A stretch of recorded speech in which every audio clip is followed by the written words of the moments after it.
Des bordels qui se déplaçaient puisque j'étais dans le sud. Alors ils venaient dans les villes de garnison, si on peut appeler les villes de garnison, parce qu'on était souvent sous la tente à l'extérieur.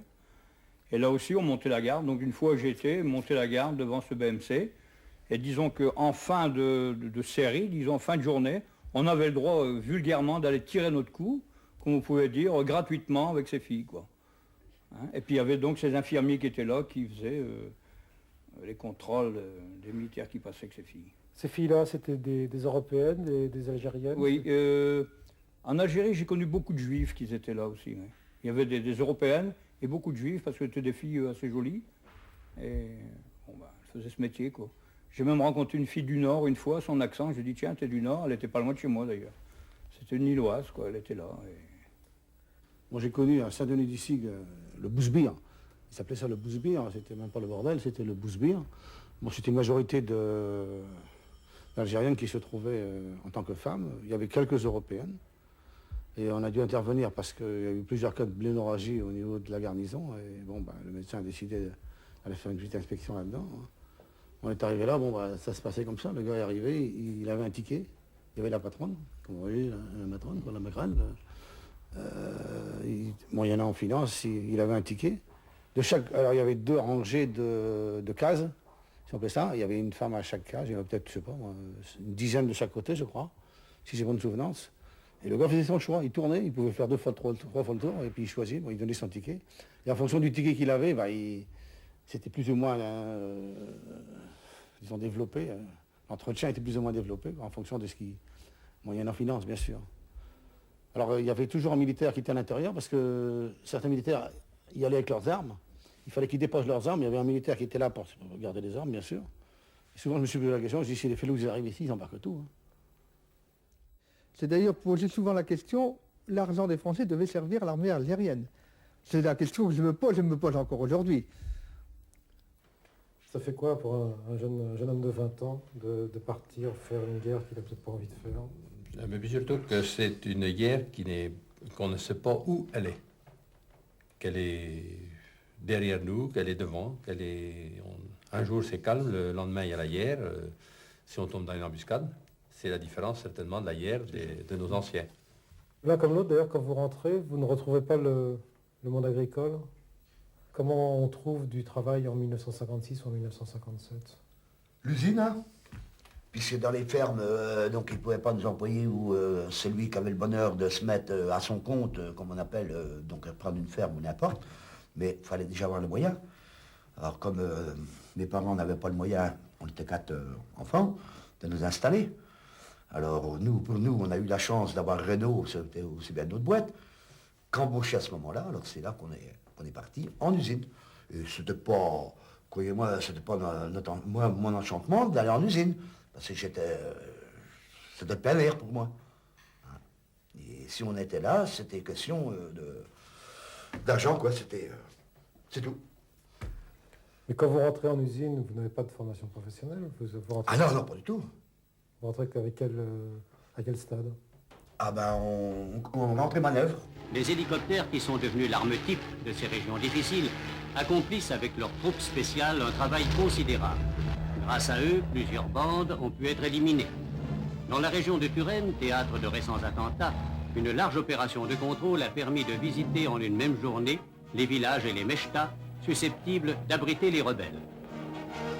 Entre 1954 et 1962, plus de 2 millions de soldats français se succèdent outre-Méditerranée. On mesure par ce chiffre à quel point la guerre d'Algérie touche un nombre considérable de familles et atteint en profondeur la société française. Nés entre 1932 et 1943, ces soldats appartiennent à toutes les catégories sociales. Il y a bien sûr la masse des appelés, des soldats du contingent partagés entre la peur d'un ennemi invisible et l'ennui, la routine. Ils sont affectés au quadrillage, c'est-à-dire à la défense statique des villages et des voies de communication. Et puis, il y a des unités mobiles, bien aguerries, adaptées aux conditions particulières de la guerre. Les parachutistes, répartis en commandos ou groupés en unités de choc, sont le fer de lance du corps expéditionnaire. Ils sont dotés d'un solide encadrement, souvent forgé dans l'expérience indo-chinoise. Leurs officiers jurent, se promettent qu'après l'Indo, l'Algérie ne sera pas abandonnée. C'est ce qu'on appelait l'esprit para. Je choisis les parachutistes en 1955 à cause des parachutistes de 1944. En 1944, j'ai 13 ans, c'est la libération de la France. Et pour moi, les héros, les dieux vivants, ce sont les parachutistes de la France libre. Les SAS, les bérets rouges, qui m'apparaissent comme les Français qui se sont battus, qui ont tenu le coup, qui ont sauté sur la France.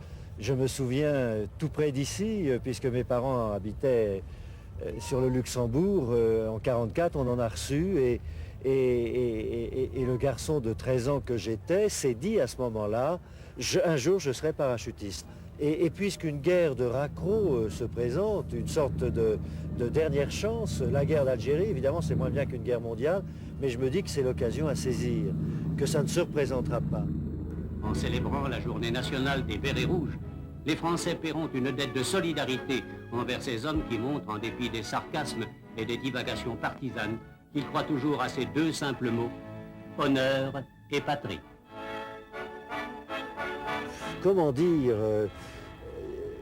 quand on arrivait chez les paras, les officiers vous disaient, bon, vous venez chez les paras, vous êtes volontaire ou pas volontaire, parce qu'il y avait beaucoup de non-volontaires. Il y avait des types qui arrivaient en disant, moi je ne serai jamais para, je ne saute pas. Ils m'amènent dans leur connerie, je ne marche pas.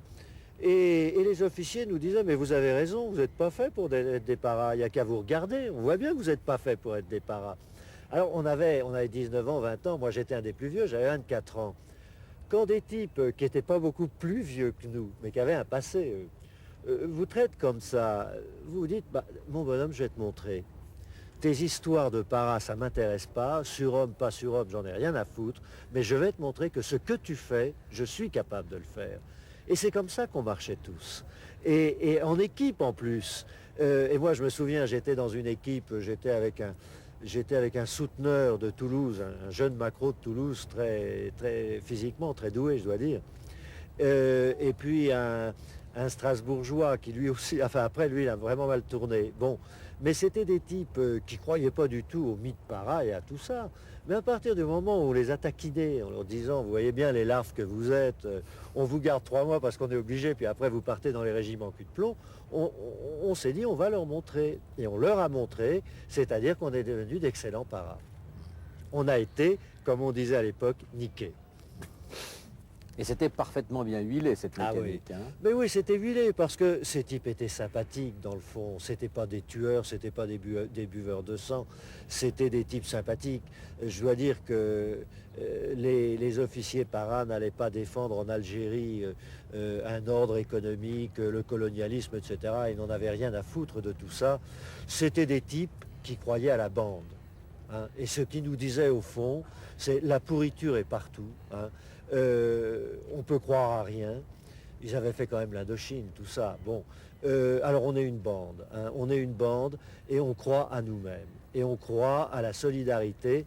Je vais employer un mot un peu fort, mais qui était la fraternité. Voilà. Bon, entre paras. Et puis le reste, on s'en fout. Moi, ce que j'ai appris précisément chez les paras, et ça c'est une leçon